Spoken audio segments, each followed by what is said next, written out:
Joining us now to talk all things Ohio is managing editor of Larry Sabato's Crystal Ball at the UVA Center of Politics, the one and only Kyle Kondik. Great to see you, Kyle. Good to see you, man. Thanks for having me.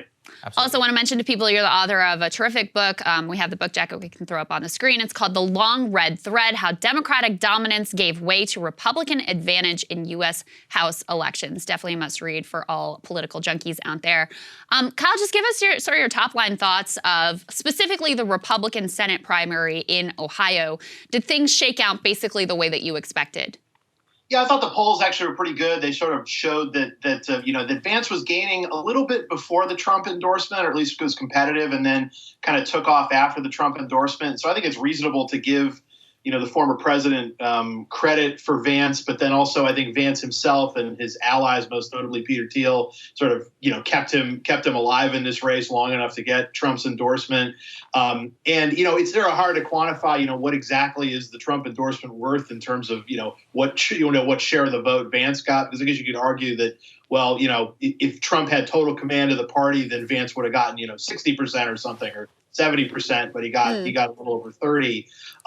But the bottom line here is I think that Republican candidates believe that Trump's endorsement is powerful, and certainly the Vance example is one other instance of Trump being on the winning side. Trump isn't always on the winning side of Republican primaries, but he often is. The belief that he has power in the party actually gives him a lot of power in the party too. Oh, that's interesting. Kyle, we were trying to parse this in the show today, which is that, Ohio, a Trumpier state, makes Trump's endorsement matter a lot. But then in Georgia, for example, Brian Kemp is now up by 60 points currently in this poll against Purdue. How do you think about the Trump effect in those two cases? Like, what does that tell us about politics? Well, look, I think in the Ohio Senate primary, you had a lot of different candidates, and I think it was probably hard for voters to kind of figure out who they actually wanted to support in that race. And they were all broadly, conservative Republicans. There was one candidate, State Senator Matt Dolan, who wasn't necessarily anti-Trump, but wasn't genuflecting for Trump the way that the other candidates were. So he was maybe the least Trumpy of the candidates. But and I think in a situation like that, if you all hear the candidates saying like fairly similar things and they're all politically pretty similar, again, it can just be hard for voters to distinguish among them. And the Trump endorsement is maybe helpful in that sort of regard as to giving voters a little bit more guidance, I guess, as to who they maybe should vote for. Whereas in Georgia, first of all, it's effectively a two-person race. There's another candidate in the race, but it's basically Brian Kemp versus David Perdue. Kemp is an incumbent, and other than Trump being, mad about Kemp in the 2020 election, Kemp is a down-the-line conservative. And someone who was really supported and helped a lot by Trump in 2018. And so I think it's just a different dynamic. I think there's also a possibility that maybe, Trump probably brought more people into the Republican Party in like the Midwest because he converted a lot of white working class folks, whereas in the South, a lot of those white working class folks were Republicans anyway. So maybe there's just like some extra juice for Trump on sort of a regional level, because Georgia's a state that moved away from Republicans during the Trump years. Ohio's a state that moved toward the Republicans in the Trump years. Yeah, I think that all makes a lot of sense. I also thought your point was interesting that well, if the Republican base was just a bunch of Trump cultists, then JD would have won by even more. I mean, clearly it mattered a lot, right? Because people were looking for more information about, we don't really know that much about these different candidates, so who should we support? So it mattered a lot, but ultimately it wasn't like he, ran away with the thing by 30 points. The other thing I'm interested in, Kyle, is there was a lot of commentary about how this election was to fill the seat of retiring Senator Portman. And in sort of affect, JD Vance has been very different from how Portman comported himself. I mean, Vance uses sort of like apocalyptic rhetoric about the Democratic Party and the far left and the end of America and all this sort of stuff.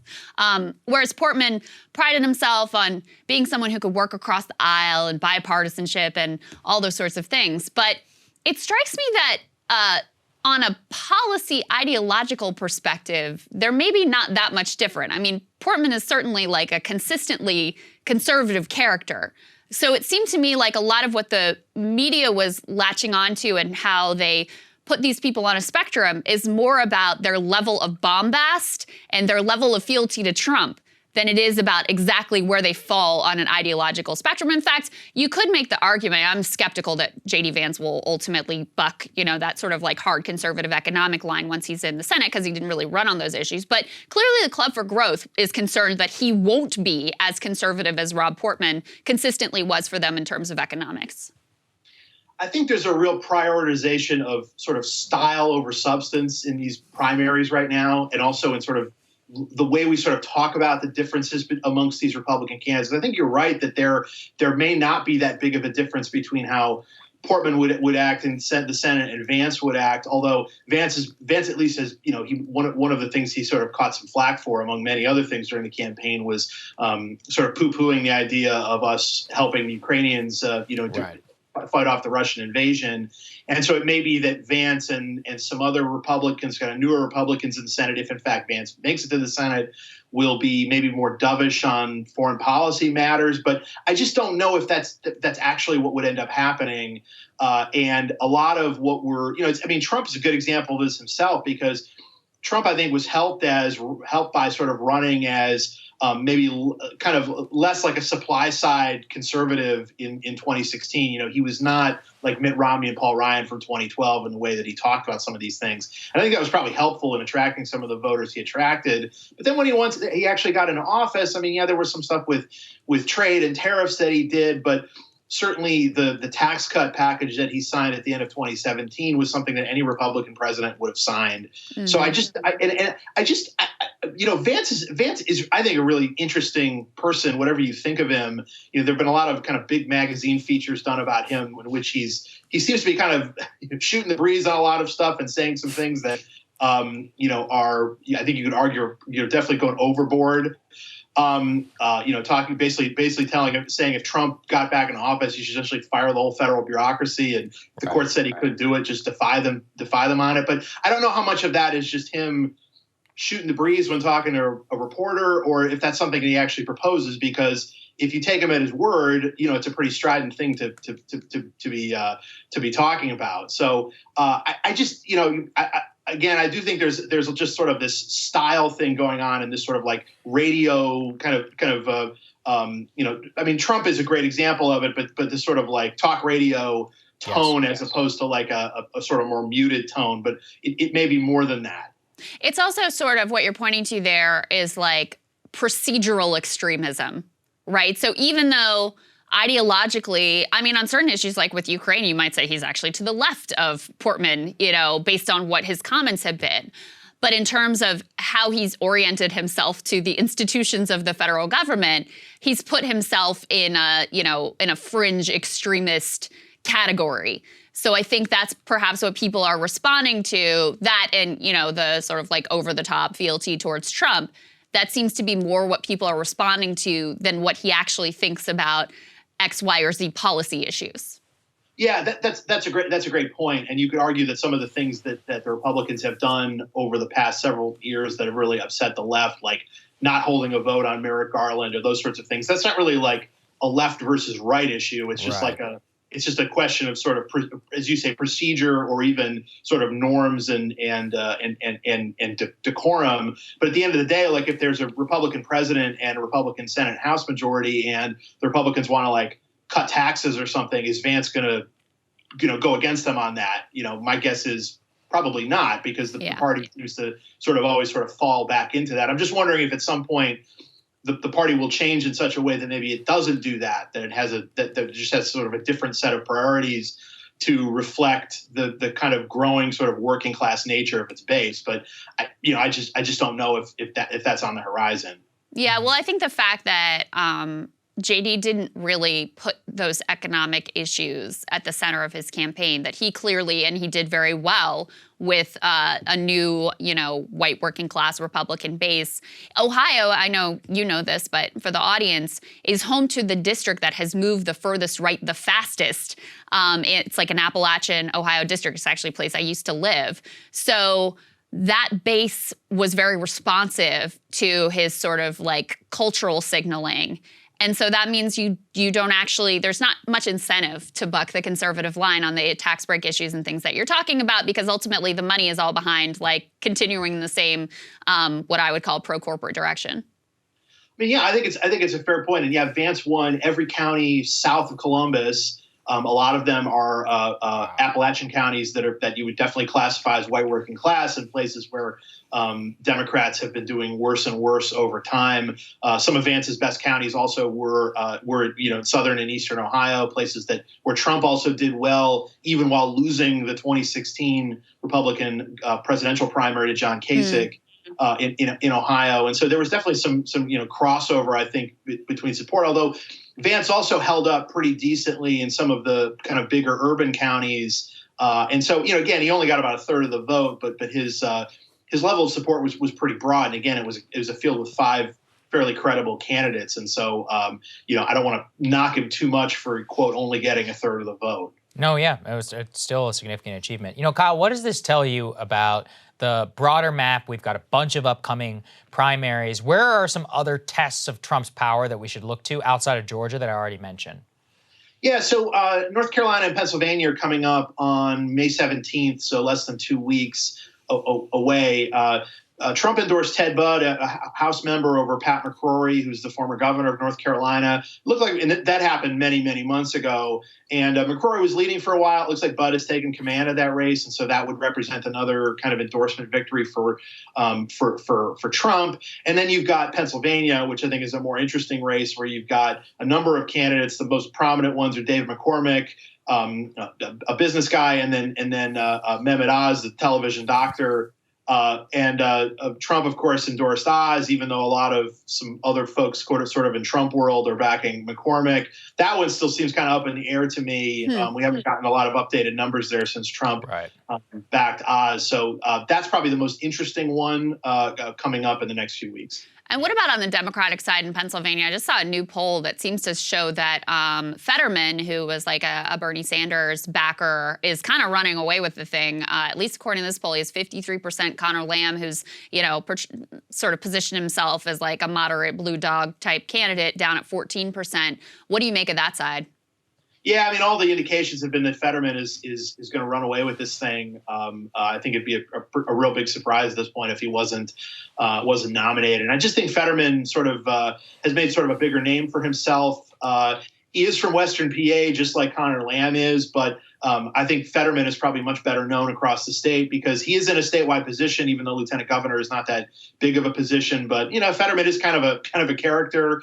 He's someone who gets a lot of media attention, and I think he also kind of raised his profile in the aftermath of the 2020 election, when he was really all over the place, on television and whatnot, defending the integrity of the Pennsylvania election, which I think probably also kind of helped him lay the groundwork for what looks to be a at least successful primary run for the Democratic nomination.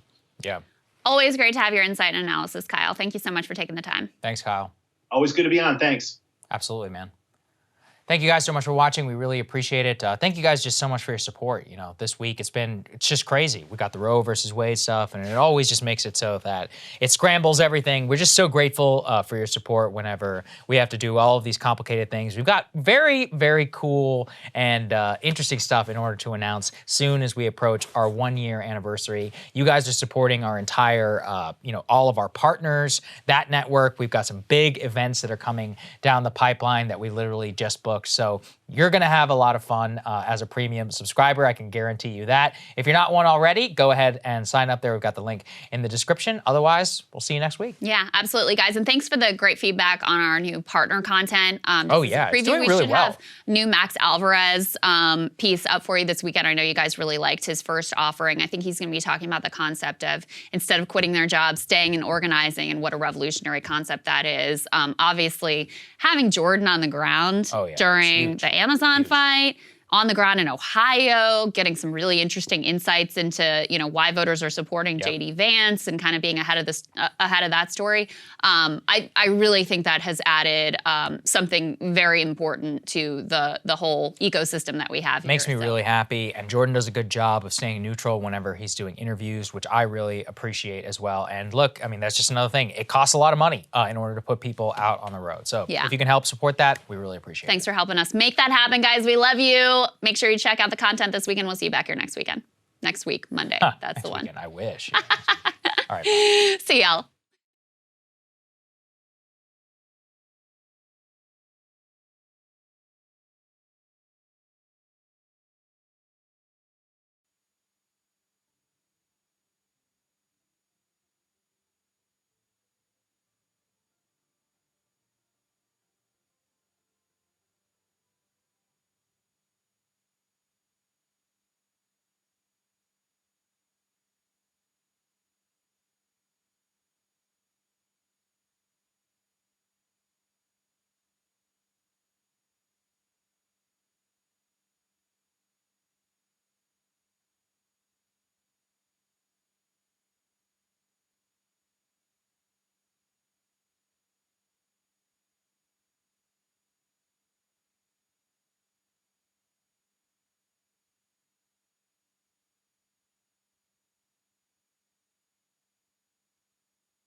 Cable news is ripping us apart, dividing the country, making it impossible to function as a society, and making it impossible to know just what is true and what is false. But the good news is they are failing and they know it. That is why we're building something new, a new mainstream, a healthier one, something more trustworthy, something that we are going to need in one of the most pivotal times in American history. We are building up here for the midterms, for the upcoming presidential election, but we need your help. So if you can help us out by becoming a premium member today at breakingpoints.com, we're trying to change America for the better and the entire world. So what are you waiting for, guys? Go to breakingpoints.com and sign up and help us build a new mainstream.